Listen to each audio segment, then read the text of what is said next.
Hello, my friend, and welcome to Wisdom Trek. I am Guthrie Chamberlain, your guide to wisdom and creating a living legacy.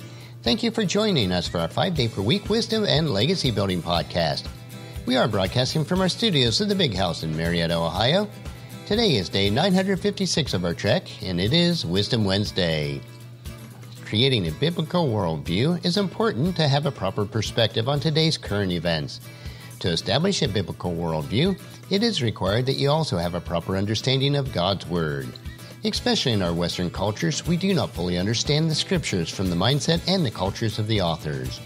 In order to help us all have a better understanding, we are investing Wisdom Wednesdays reviewing a series of essays from one of today's most prominent Hebrew scholars, Dr. Micheal S. Heiser. He has compiled these essays into a book called I Dare You Not to Bore Me with the Bible. Have you ever wondered about why certain passages in the Old Testament seem a bit obscure and translated a bit different? Well, in today's essay, we will explore the important question of he, him, me, myself, and I. How strange would it sound if a friend described what they did in a morning like this? After she got out of bed, she took a shower and then made quick breakfast for herself. Just some coffee and bagel. I was in such a hurry that I didn't even finish my bagel and just took the coffee with me. Now be honest, you would probably wonder if your friend needed some medication. Although your friend was describing what she did in this morning, the first few details sounded like she was talking about somebody else. If the information was about her and spoken by her, why not use I or my? What we call the first-person pronouns in grammar. Why would she refer to herself in the third person? We just don't talk or write like that. Neither would the biblical writers, but that is exactly what we read in many biblical passages. Consider Ezekiel chapter 1, verses 1 through 4, and it reads like this. On July 31st of the 13th year, while I was with the Judean exiles beside the Kibar River in Babylon, the heavens were opened up, and I saw a vision of God. This happened during the 5th year of the king Jehoiachin's captivity. The Lord gave this message to Ezekiel, son of Buzi, a priest, beside the Kibar River, in the land of the Babylonians, and he felt the hand of the Lord take hold of him. As I looked, I saw a great storm coming from the north, driving before it a huge cloud that flashed with lightnings and shone with a brilliant light. There was a fire inside the cloud, and in the middle of the fire glowed something like a gleaming amber. Well, within the first two verses of this passage, Ezekiel uses the first person, I, which leads us to believe that it was Ezekiel himself writing. Then he switched to the third person in verse 3, as though the writer was not the famous prophet, Ezekiel himself. Then it was back to the first person, I again, in verse 4. What's going on? Can't Ezekiel decide if he's writing it or not?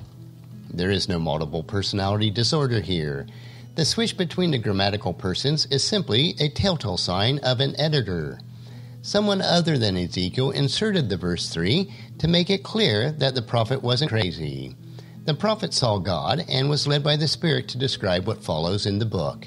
But you might ask yourself, who had the authority to edit the Bible like this? The short answer is whomever God moved to do so under inspiration. The longer answer is that, in the case of prophetic writings, someone accepted by the believing community of Israel to the members of the prophetic class or tradition served by the editor of the preaching or teaching of the prophets. A picture of this prophetic class emerges during the time of Elijah and Elisha. The prophets lived together in an organized community. The group was known as the Sons of the Prophet in 2 Kings chapter 2, verse 3, 5, 7, and 15, and also included married couples in 2 Kings chapter 4, verse 1. Such communities began at least as early as the time of Samuel in 1 Samuel chapter 10. The prophetic community of Elijah and Elisha era was very large. During the time of Elijah, there were at least 100 prophets hidden by Obadiah from Ahab and Jezebel, 1 Kings chapter 18, verse 4. During Elisha's period, 50 sons of the prophet, which wasn't even the whole group, are mentioned in 2 Kings chapter 2, verse 7. The sons of the prophet served God under the leadership of the main prophet, who did most of the public speaking. We have several examples of this, such as Baruch in Jeremiah chapter 36 Gehazi in 2 Kings chapter 5 verse 20, and Elisha in 2 Kings chapter 2 verse 5. Any of the unnamed prophets within a community could have been tasked with gathering the written words of their teacher, the main prophet, and putting them into a scroll or book. Writing down, organizing, and editing the prophet's words could have taken place entirely after the death of the leading prophet, under the guidance of the Spirit. The process is similar to the way that the Gospels were produced. We don't know for sure how it worked, but we know that more than one hand was responsible for what we have today. We also know that these people served God in this way, without recognition, and this is a lesson for all of us to take to heart. And that will conclude our essay for this week. Next Wisdom Wednesday, we will continue in the Old Testament as we look at Dr. Heiser's next essay titled, Bizarre Visions of the Worst of Times. I believe that you'll find this another interesting topic to consider as we build our biblical worldview. Tomorrow we will continue with the 3-minute humor nugget that will provide you with a bit of cheer, which will help you to lighten up and live that rich and satisfying life. So encourage your friends and family to join us, and then come along with us tomorrow for another day of Wisdom Trek, Creating a Legacy. If you'd like to listen to any of the past 955 treks or read the Wisdom Journals, they are all available at wisdom-trek.com. And I encourage you to subscribe to Apple Podcasts or Google Podcasts so that each day's trek will be downloaded to you automatically.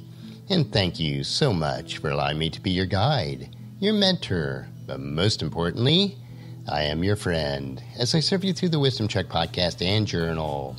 And as we take this trek of life together, let us always live abundantly, love unconditionally, listen intentionally, learn continuously, lend to others generously, lead with integrity, and then leave a living legacy each day. I am Guthrie Chamberlain, reminding you to keep moving forward, enjoy your journey, and then create a great day every day. See you tomorrow.